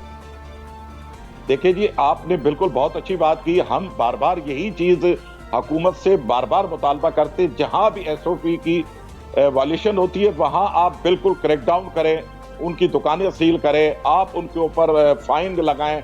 लेकिन हुकूमत को एक आसान रास्ता यह है कि मार्केट, अब मुझे बताएं, जो मैंने आपसे बात की है इस तरीके से तो हमें जो है कारोबार करने के लिए 4 दिन बचते हैं, जुम्मा, हफ्ता, एतवार।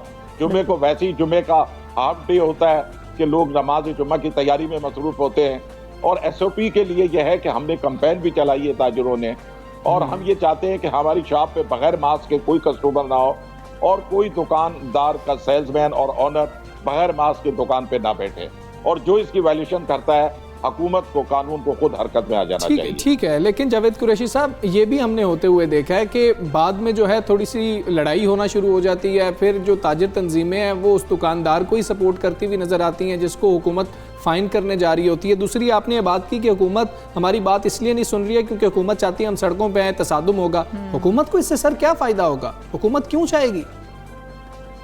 देखिए जी, आपने बहुत अच्छी बात की, और मैं चाहता हूं, मैं इस चीज को बता देना चाहता हूं, विफाक और सूबों की डायरेक्शन अलग अलग है। अच्छा। ये अपनी जाती लड़ाई के अंदर सूबे और विफाक जो है वो ताजिरों से इंतकाम ले रही है। ये आप जो बात जो कह रहे हैं, हम भी ये चीज समझते हैं, इन्हें क्या फायदा होगा, इन्हें अपनी सियासत करनी है। हम सियासतदान नहीं है, हम कारोबारी लोग हैं, हमें कारोबार करने दिए जाए इज्जत के साथ। लेकिन इनकी आपस की आप ये देख ले, जिस तरीके से एक पॉलिसी विफाकी हुकूमत देती है, उस पॉलिसी को सूबा नहीं मानता सिंध गवर्नमेंट, जो सिंध गवर्नमेंट देती है पॉलिसी वो विफाक नहीं मानता। इनकी जाती लड़ाइयों के चक्कर में ताजिर का बेड़ा गर्क किया जा रहा है। ताजिर जाए तो जाए कहाँ जाए? हमें तो यूं लगता है कि हम इस मुल्क के बाशिंदे नहीं है, हमें इज्जत से कारोबार करने की इजाज़त नहीं दी जाती। बिल्कुल ठीक है। जावेद कुरैशी साहब, बहुत शुक्रिया आपका, सुबह सवेरे पाकिस्तान का आप हिस्सा बने। जो तहफ़्फ़ुज़ात हैं और वो जिस तरह से कह रहे हैं जावेद कुरैशी साहब के किसी भी ताजिर रहनुमा से कोई गुफ्तगू ही नहीं गवर्नमेंट की जानिब से की जा रही है, डेडलॉक नहीं होना चाहिए, बातचीत ज़रूर होनी चाहिए कि दोनों पार्टी जिस तरह से जहाँ बीच का रास्ता निकले, जो रास्ता है वो निकल सके। तो मेरे ख्याल में हमें आगे बढ़ना चाहिए। अच्छी खबरें भी कुछ शेयर कर लेते हैं। अच्छी खबर ये है कि कोरोना की वजह से डगमगाती पाकिस्तानी मईशत संभल रही है।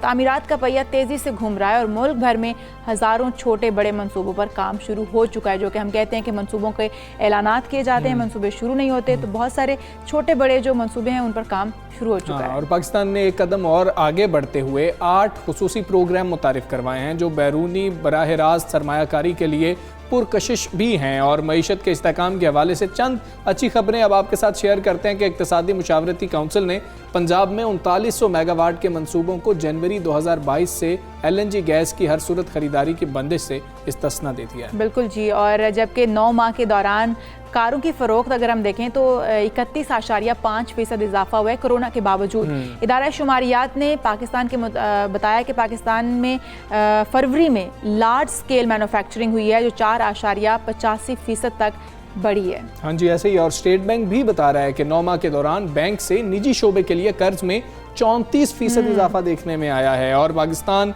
बिजनेस काउंसिल ने IMF प्रोग्राम की बहाली के लिए टैक्स में 27% इजाफे और बिजली के टैरिफ में तब्दीली की मुखालिफत भी की। और हुकूमत पाकिस्तान ने पाकिस्तान सरमायाकारी बॉन्ड से 210 अरब रुपए भी हासिल किए हैं। बिल्कुल ऐसे ही। और यही नहीं हमजा, पाकिस्तान की तरसीलात ज़र में सालाना की बुनियाद पर 9 महीनों में कोई 26% $4.5 बिलियन का इजाफा भी हुआ है। हाँ बिल्कुल ऐसी। इसका वज़ीर आज़म जो है वो ट्वीट भी वज़ीर आज़म ने किया था और उसका क्रेडिट भी जो है वो ले रहे थे कि बाहर से जो पैसा आ रहा है पाकिस्तान के अंदर वो समुंदर पर जो पाकिस्तानी हैं वो बहुत ज़्यादा भरोसा कर रहे हैं इस गवर्नमेंट के ऊपर। कोरोना वबा के बावजूद माली साल के पहले 9 माह में 21.4 यानी कि 21 जो तकरीबन जो है डॉलर तरसीलात ज़र आई हैं। और इदारा शुमारियात पाकिस्तान के मुताबिक टेक्सटाइल और कपड़ों की सनत में पिछले साल की निस्बत 30.4% इजाफा भी देखने में आ रहा है। बिल्कुल ऐसा ही है। और ये कुछ खुशाइंद खबरें हैं जो कि हमारे मुल्क में हम ये समझ लें कि मईशत का पहिया जो है वो चल पड़ा है। बेहतरी अगर नहीं आई है तो चल ज़रूर पड़ा है ताकि बेहतरी के चांसेस जो हैं वो भी बढ़ने शुरू हो गए। बिल्कुल इसी हवाले से बात कर लेते हैं। सदर Karachi chamber of commerce Shariq Bohra साहब हमारे साथ मौजूद हैं। शारिक बोहरा साहब अस्सलाम वालेकुम। Good morning. इक़्तिसादी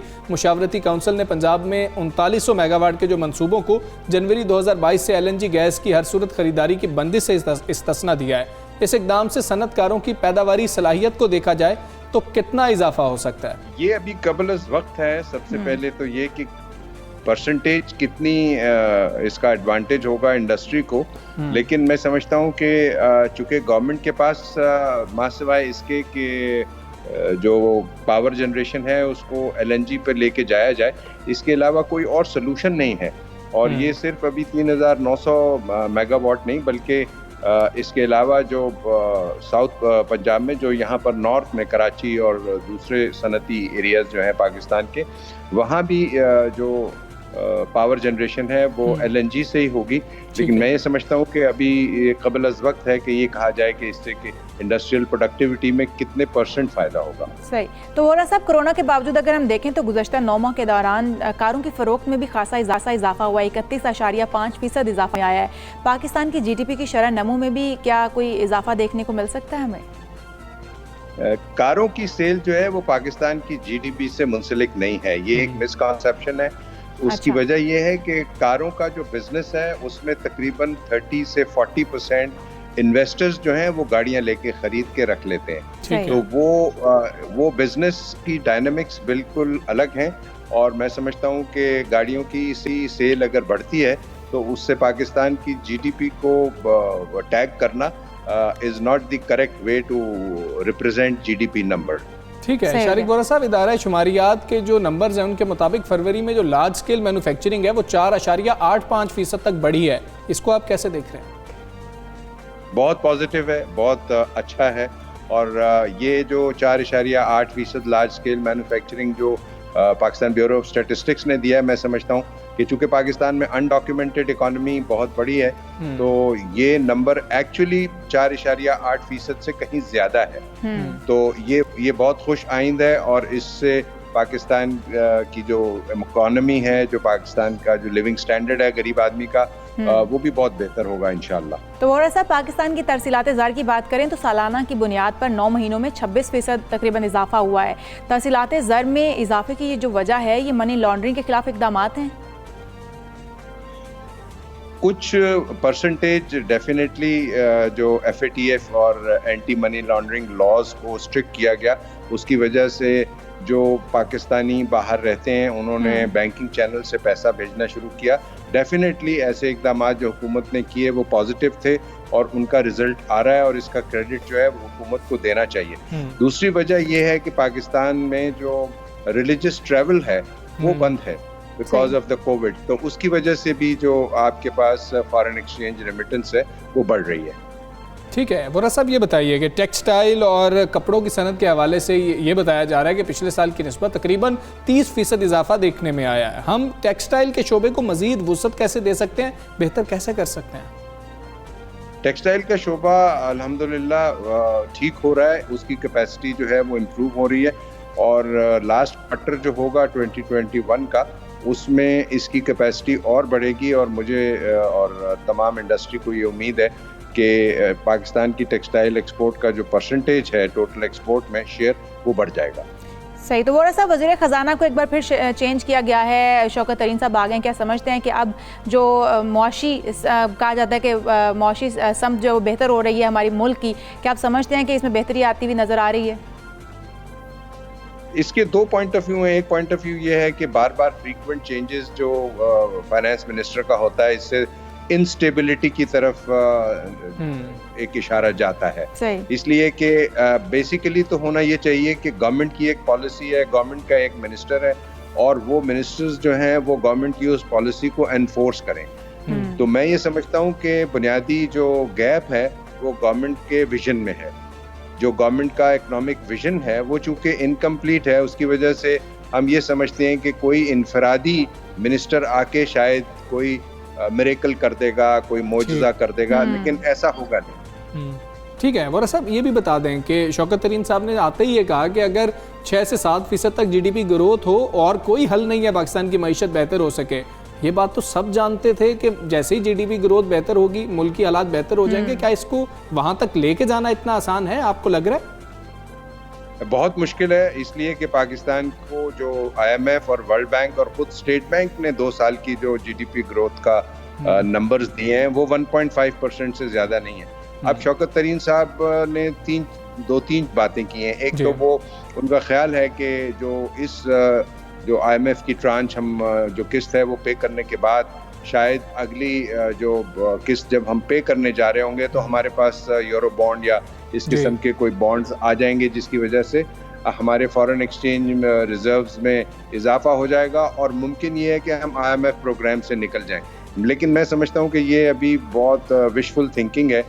6 से 7% GDP ग्रोथ को अचीव करना इन मौजूदा हालात में और प्लस कोविड में और जो इंटरनेशनल पाकिस्तान की ट्रेड के जो प्रॉस्पेक्ट्स हैं और जितना पाकिस्तान के पास एक्सपोर्ट करने की चीज़ें हैं, मैं ज़ाती तौर पे समझता हूँ कि ये बहुत आप समझते हैं कि ये बहुत ज़्यादा मुश्किल हो जाएगा। बहुत शुक्रिया शारिक बोरा साहब, कराची चैम्बर ऑफ कॉमर्स हमारे साथ मौजूद थे और जो मौजूदा मुआशी सूरत हाल है, जो हुकूमती पॉलिसीज़ हैं उसके ऊपर वो बात कर रहे थे। यहाँ पर एक ब्रेक ले लेते हैं हमजा, मेरे ख्याल में ब्रेक से वापस होंगे। Stay with us.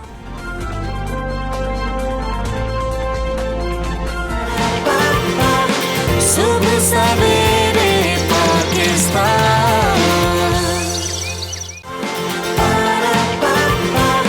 सुबह सवेरे पाकिस्तान।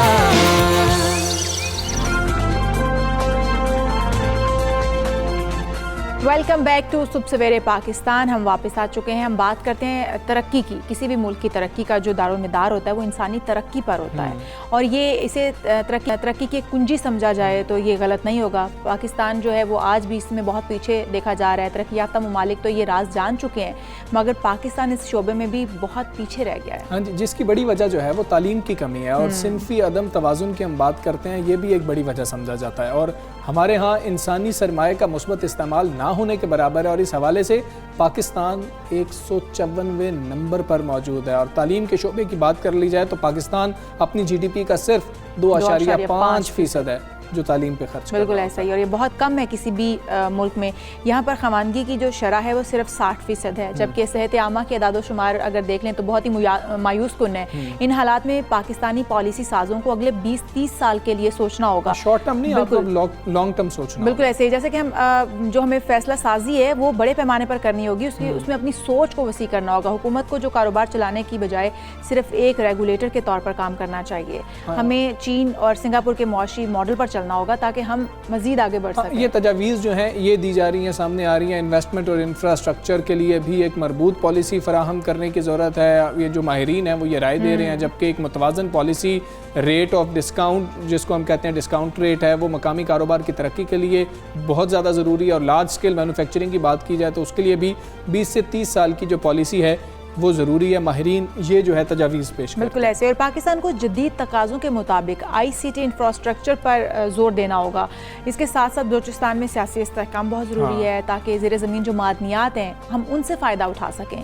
तो पाकिस्तान की आबादी का 51% ख़वातीन पर मुश्तमिल है। हम बात करते हैं ख़वातीन की, जो कि रीढ़ की हड्डी भी मेरे ख्याल में समझा जाए तो गलत नहीं होगा, क्योंकि किसी भी मुआशरे की तश्कील, किसी भी मुआशरे का जो ग्रूमिंग होती है वो एक औरत के हाथ में होती है। एक बच्चे को जब वो इस तरह से परवान चढ़ाती है तो ही वो बच्चा मुआशरे में निकलकर हमारे लिए बेहतर साबित हो सकता है। दूसरा ये है देर पा तरक्की के लिए उनकी शमूलियत भी इस पूरे प्रोसेस के अंदर बहुत ज़्यादा ज़रूरी है। इसी तमाम तर सूरत हाल पर हम बात करेंगे। हमारे साथ DG national commission for human development Hasan Baig साहब। हसन बेग साहब, अस्सलाम वालेकुम, good morning sir. Pakistan human development index में 154वें नंबर पर है। मुआशी तरक्की की तो हम हमेशा बात करते हैं और हर कोई बात करता है, लेकिन ह्यूमन डेवलपमेंट पर क्यों तवज्जो नहीं दी जाती है? और इसके बगैर, ह्यूमन डेवलपमेंट के बगैर क्या मुआशी तरक्की मुमकिन हो सकेगी? वालेकुम सलाम, थैंक यू वेरी मच जी, मुझे मौका देने का बहुत बहुत शुक्रिया। जैसे आपने पहले ही आदाद शुमार दे दिए हैं कि basically Pakistan human development index में काफ़ी पीछे है। जो एक इंडेक्स बना हुआ है तो उसमें 189 कंट्रीज़ में से पाकिस्तान 154 पे है, जैसे आपने बिल्कुल सही फरमाया।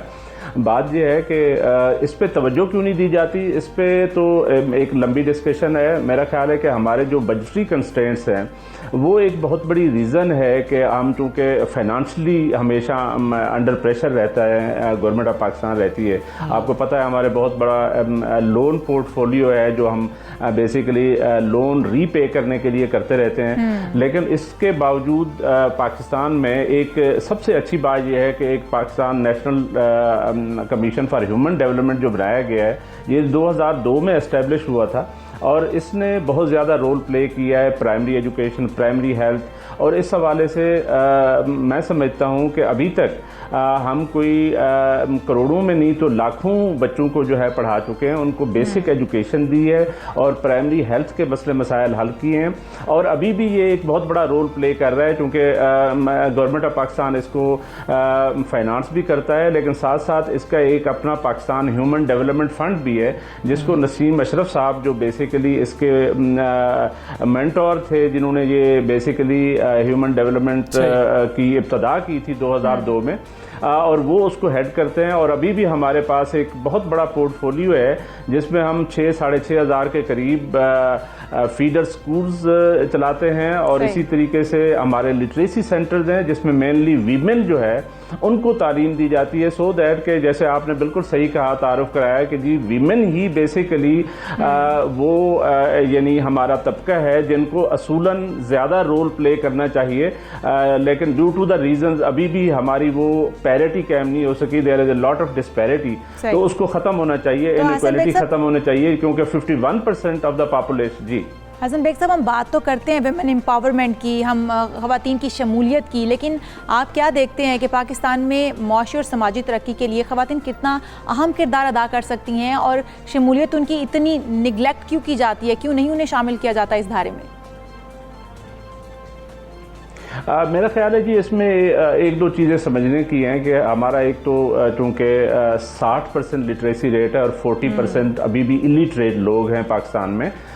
एक तो हमें उनको एड्रेस करना है। दूसरा, विद इन दोज इलिटरेट जो 40% है उसमें आलमोस्ट यानी 60% 65% जो है वो ख़वातीन है, और ये वो ख़वातीन हैं जो बेसिकली हमारे देहातों में रह रही हैं, और देहात में वो काम करती हैं, अपने खेतों में काम करती हैं, घरेलू काम काज करती हैं, लेकिन वो वाला रोल जो हम बेसिकली समझते हैं कि अदा करना चाहिए, उसमें अभी भी बहुत पीछे हैं। आपको पता है कि यहाँ पे जो वीमेन हैं, जो ख़वातीन हैं, उनका रोल इसलिए ज़्यादा बढ़ना चाहिए क्योंकि वही असल में अगर 51% ऑफ द पॉपुलेशन हमारी आइडल बैठेगी या ज़्यादा रोल प्ले नहीं कर सकेगी तो जाहिर है मुआशरा उस तरीके से तरक्की नहीं कर सकता।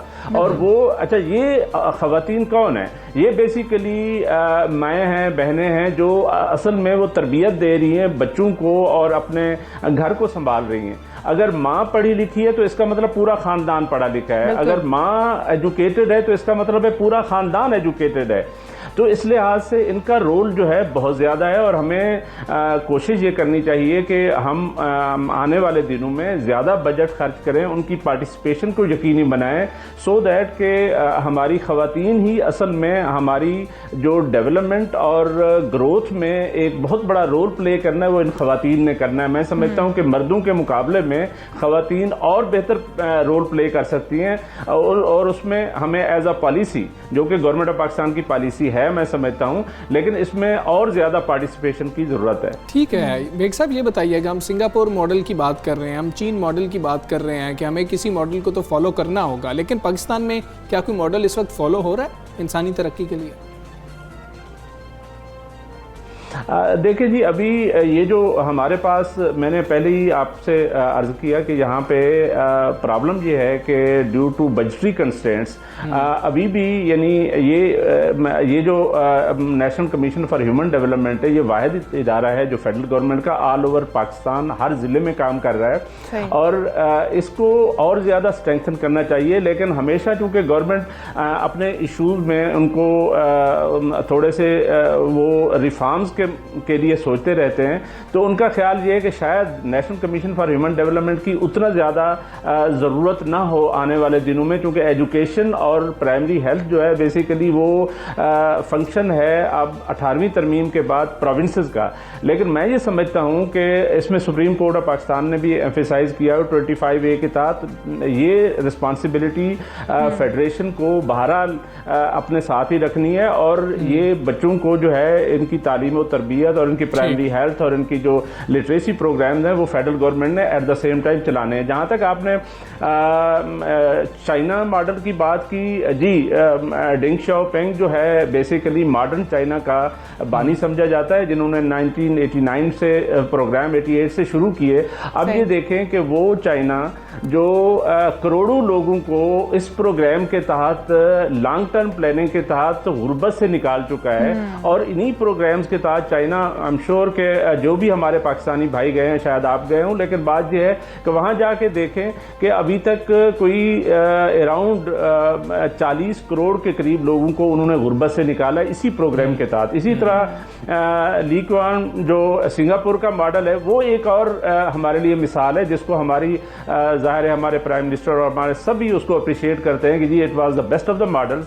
मेरा ख्याल है कि इन मॉडल्स में से अभी तक पाकिस्तान शायद उस तरीके से थोड़ा बहुत फॉलो करने की तो कोशिश करता है, लेकिन प्रॉपरली जैसे एक विजन होता है और हम फर्ज किया कोई लॉन्ग टर्म प्लानिंग करते हैं और हमारा 25 इयर्स की एक विजन होना चाहिए, 20 इयर्स का होना चाहिए, उसके तहत हमें इन्हीं मॉडल्स को सामने रख के तरक्की करनी चाहिए। इसी पे अमल करके हम बहुत आगे जा सकते हैं। हसन बेग साहब, अगर हम बात करते हैं लॉन्ग टर्म पॉलिसीज़ की या फिर हम बात कर लेते हैं लार्ज स्केल मैन्युफैक्चरिंग की, तो हमारे जो इसके ऊपर काम कर रहे हैं पॉलिसी साज इदारे, वो क्या काम कर रहे हैं इसके ऊपर? किस हद तक पेशरफ्त इसमें हो रही है, देख रहे हैं आप? जी, इसमें देखें ये जो मॉनेटरी पॉलिसी और हमारी फिस्कल पॉलिसीज़ होती है, बेसिकली इनका एक बैलेंस होता है जिसमें उसको कैसे लॉन्ग टर्म हमारी जो प्लानिंग है उसको कैसे हमने इम्प्लीमेंट करना है। देखें, हमारा जब 13.25% डिस्काउंट रेट था या इंटरेस्ट रेट था जब स्टेट बैंक ने किया हुआ था मॉनेटरी पॉलिसी के तहत, उस वक्त इन्वेस्टमेंट जो है वो बहुत डिप्रेस हुई थी। हुआ ये कि उसमें बहुत सारे और भी फैक्टर्स होंगे, लेकिन मेनली जब ये कोविड-19 आया तो फिर हमें एक थोड़ा सा यानी इन अ वे साई ऑफ रिलीफ भी फील हुआ कि हमारा जो इंटरेस्ट रेट था, जो पहले ही हमारे इन्वेस्टर्स और बिजनेसमैन कह रहे थे इसको कम होना चाहिए, वो 7% पे ले आए। गवर्नमेंट जब 7% पे ले आई तो फिर एक आपने देखा होगा कि हमारा नेगेटिव जो लार्ज स्केल मैन्युफैक्चरिंग ग्रोथ जा रही थी वो पॉजिटिव में चेंज हुई, और फॉर द लास्ट 4-5 मंथ्स ये एक बहुत बड़ी खुशखबरी है पाकिस्तानियों के लिए कि वो पॉजिटिव में जा रही है, 4-5% उसकी ग्रोथ हो रही है। और ये एक बहुत बड़ी अचीवमेंट है मैं समझता हूँ कि कोरोना डेज में जब सारी वर्ल्ड इकोनॉमी मुतासर हुई है उसमें पाकिस्तान जो है उसका लार्ज स्केल मैन्युफैक्चरिंग बेहतर काम कर रहा है, हमारी कंस्ट्रक्शन इंडस्ट्री जो है बेहतर काम कर रही है, और आपने देखा होगा कि हमारी एक्सपोर्ट्स बढ़ी हैं। तो ये एक बहुत बड़ी अचीवमेंट है, और ये बेसिकली उस मॉनेटरी पॉलिसी की समत को ठीक करने के लिए जब डिस्काउंट रेट को कम किया गया तो लार्ज स्केल मैन्युफैक्चरिंग ने भी बेहतर काम करना शुरू कर दिया। बिल्कुल ठीक है हसन बेग साहब, बहुत शुक्रिया आपका। सबसे पहले पाकिस्तान को हिस्सा बने, और यकीनी तौर पर जो है मुआशी तरक्की के लिए भी इंसानी तरक्की बहुत ज़्यादा ज़रूरी है, और हमें जो हुकूमत को और जो पॉलिसी मेकर्स हैं उनको इस बारे में देखना होगा कि ह्यूमन डेवलपमेंट किस तरह से हम बेहतर कर सकते हैं, और इस इंडेक्स में जहाँ पर हम 154वें नंबर पे हैं इसमें बेहतरी कैसे आ सकती है। बिल्कुल ऐसा ही है। हम आगे बढ़ते हैं, शाहीनों की कुछ बात कर लीजिए। बिल्कुल कर लें। जनूबी अफ्रीका में तारीखी कारकर्दगी दिखाने के बाद अब जो शाहीन है वो अब हरारे में इन एक्शन है। पाकिस्तान और जिम्बाब्वे कल पहले T20 मैच में मद्दे मुकाबिल होंगे। कोरोना टेस्ट की अगर बात करें तो क्लियर आने के बाद तमाम स्क्वाड का मोराल जो है वो वैसे ही अप हो गया है। बिल्कुल ऐसे ही है, सबके जो है टेस्ट क्लियर आ गए हैं, उन्होंने प्रैक्टिस भी की है बाकायदा तौर पर। शाहीनों ने हरारे में जो है भरपूर प्रैक्टिस की है, जिसमें बैटिंग, फील्डिंग और बॉलिंग की खूब प्रैक्टिस की गई है। प्रोटीज के खिलाफ वनडे और फिर T20 सीरीज़ में कामयाबी के बाद शाहीनों का मोराल वैसे ही बहुत हाई है, और फिर ये समझा जा रहा है कि जिम्बाब्वे की टीम जो है वो इतना मुश्किल थोड़ी कमज़ोर टीम है। लेकिन हम अगर अपनी टीम की बात कर लें तो हमजा, अगर हम कुछ तब्दीलियां लाए बगैर हम उसी टीम के साथ खेलते हैं तो मेरे ख्याल में हमें थोड़ा टफ टाइम मिल सकता है, क्योंकि हमने देखा भी अपने खेल में भी कि हमारा टॉप ऑर्डर बहुत ही शानदार रहा, लेकिन हमारा मिडिल ऑर्डर जो है थोड़ा लड़खड़ाता हुआ हमें नजर आया। तो अगर हम थोड़ी तब्दीलियां कर लेते हैं तो मेरे ख्याल में हम बेहतर खेल भी पेश कर सकते हैं। दूसरा हमें पता भी लग जाएगा कि हमारी बेंच स्ट्रेंथ क्या है, जो लोग बेंच पे बैठे हैं वो कितना बेहतर खेल पेश कर सकते हैं। हमने T20 वर्ल्ड कप भी खेलना है, तो ये बहुत इंपॉर्टेंट चीज़ है। दूसरी जानिब पाकिस्तान के खिलाफ T20 सीरीज़ के लिए जिम्बाब्वे की 15 रुकनी टीम का ऐलान कर दिया गया, और मेज़बान टीम के T20 स्क्वाड में ब्रेंडन टेलर और क्रेग एरन की वापसी हुई है, और विलियम्स जो हैं उनको जिम्बाब्वे टीम की क़यादत जो है वो सौंप दी गई है। और पाकिस्तान और जिम्बाब्वे की टीमों के दरमियान T20 मैचेस 21, 23 और 25 अप्रैल को खेले जाएंगे। शायकीन क्रिकेट तैयार हो जाएं। बिल्कुल ऐसे ही है। इसी हवाले से बात करेंगे स्पोर्ट्स तजिया। राजपूत साहब हमारे साथ मौजूद हैं। नसीम राजपूत साहब अस्सलाम वालेकुम, गुड मॉर्निंग। जनूबी अफ्रीका में तो चलें जीत गए, कारकर्दगी जैसी भी थी, लेकिन कौमी टीम के हौसले तो यकीनन बुलंद होंगे। जिम्बाब्वे निस्बतन कमज़ोर टीम समझी जाती है, आपको कैसी कारकर्दगी की तवक्को है? तब्दीलियाँ भी हो सकती हैं? सबसे पहले तो good morning Hamza and Eshal.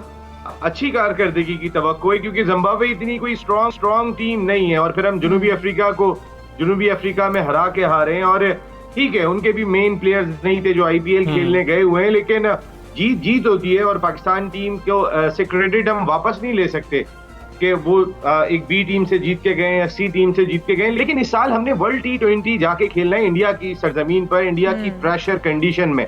और उस प्रेशर कंडीशन की अगर हम बात कर लेते हैं तो वहाँ कोई भी टीम ऐसी नहीं होगी कि जो अपने मेन प्लेयर्स को छोड़कर आएगी। वहाँ तमाम के तमाम टीमों के मेन प्लेयर जो टॉप 15 होंगे वो पार्टिसिपेट कर रहे होंगे। तो पाकिस्तान क्रिकेट टीम को उसी हिसाब से तैयारी करनी चाहिए।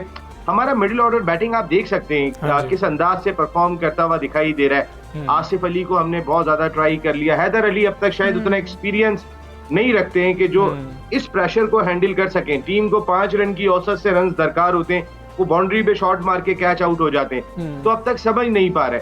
वेयर इज बाबर आजम की एग्जांपल सबके सामने, जब 200 रन चेस करने थे तो वो 200 के स्ट्राइक रेट से बैटिंग कर रहे थे। जब उन्हें 5 रन की औसत दरकार थी तो वो 100 के स्ट्राइक रेट से बैटिंग कर रहे थे। ये समझना चाहिए। और दूसरी चीज, जिस तरह मैंने आपको बात कही कि मिडिल ऑर्डर बैटिंग हमारा सबसे बड़ा मसला दिखाई दे रहा है। हमने इंडिया की सरजमीन पर जाके खेलना है। जिम्बाब्वे के बाद पाकिस्तान के पास 11 T20 मैच होंगे बिफोर वर्ल्ड T20 इंटरनेशनल की बात कर रहा हूँ, अगर वो मैचेस होते हैं। कोविड-19 की वजह से कोई गारंटी नहीं है कि कितने मैचेस होंगे, कितने मैचेस नहीं होंगे।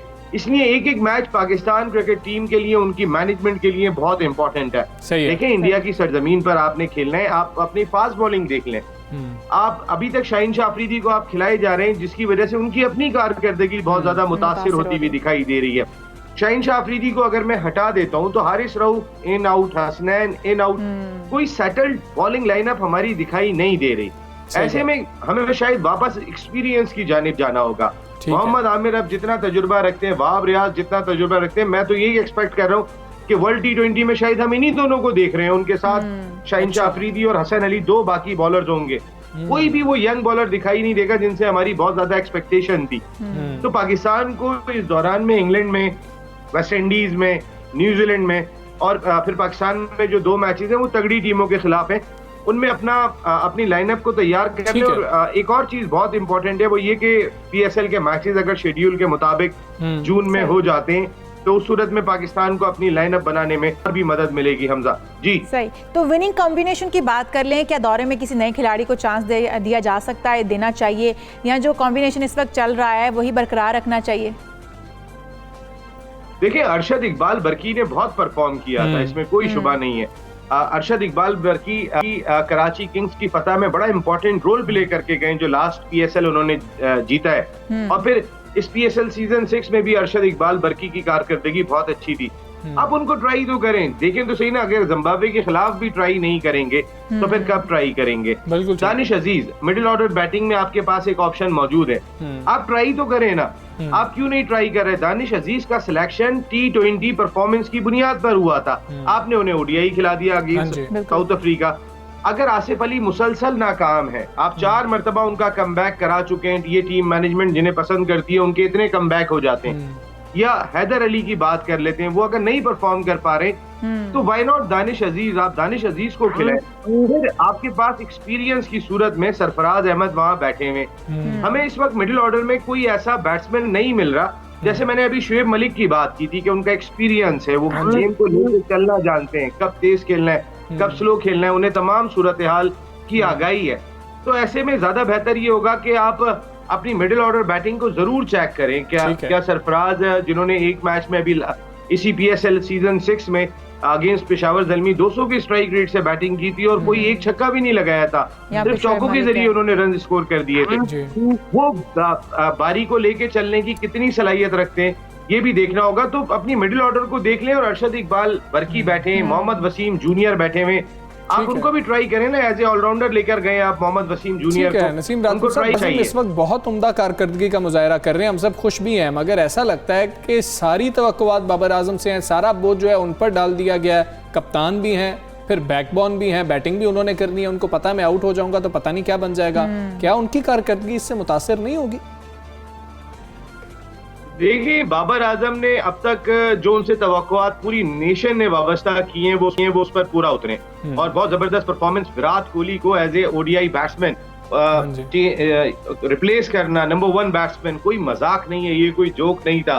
विराट कोहली जिस तरीके के जायंट बैट्समैन है यार, जो उनकी परफॉर्मेंस है वो बड़ी आउटस्टैंडिंग रही है। अब बाबर आजम ने वो भी प्रूव करके दिखाया, T20 के नंबर 1 बैट्समैन रह चुके हैं, टेस्ट की भी रैंकिंग में दिखाई दे रहे हैं। तो अगर उनसे तवक्कुआत वाबस्ता की जा रही हैं, अब मैं आपकी बात समझ गया हूँ, आपने इंजमामुल हक का जो स्टेटमेंट आया था कि बाबर आजम आप सारे रिकॉर्ड तोड़ सकते हैं, अब बाबर आजम में ये कैपेबिलिटी दिखाई दे रही है कि वो तमाम रिकॉर्ड तोड़ सकते हैं, लेकिन गैर जरूरी प्रेशर ना डालें तो ज्यादा बेहतर है। देखें, विराट कोहली के इर्द गिर्द रोहित शर्मा, शिखर धवन। जनूबी अफ्रीका के अगर बॉलर को देखें तो जो अब हमारा ये मैच हुआ तो कारकर्दगी कुछ खास नहीं रही, दरमियानी रही। आखिरी ओवर्स में बॉलर्स ने रन्स भी खूब खाए हैं। बॉलिंग कोच को इस ज़मन में अपना किरदार नहीं अदा करना चाहिए था, कोई उनका रोल होना चाहिए था? मैं ये बात जरूर कहूंगा यहाँ पर कि वकार यूनुस अब तक उस तरीके से डिलीवर नहीं कर सके। देखें, अगर मोहम्मद आसिफ ये बात कहते हैं कि वकार यूनुस ने एक सिंगल बॉलर भी ऐसा तैयार नहीं किया कि जो स्विंग कर सकता हो, नई गेंद को जरा हिला सकता हो, तो वो गलत नहीं कह रहे।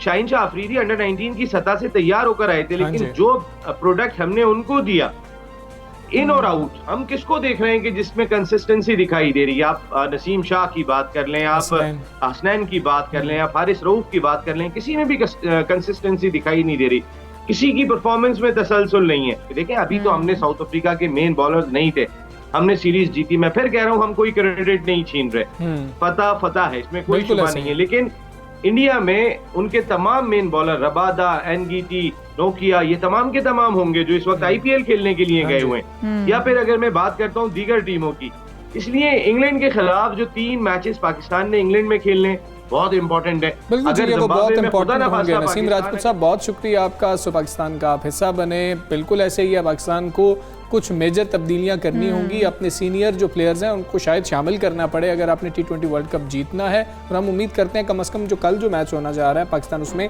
कुछ तब्दीलियां भी करेगा और कुछ अच्छे तरीके से मैच भी जीतेगा। शर्जील खान बैठे हुए हैं, शोएब मलिक हैं, आप बहुत सारी अच्छी तब्दीलियां करके तो बिल्कुल ऐसा शोएब मलिक को तो टीम में अगर बुलाएंगे तो वो खेलेंगे। खैर, हम दोनों को इजाजत दीजिए, अपना बहुत ज्यादा ख्याल रखिए। अल्लाह हाफिज़।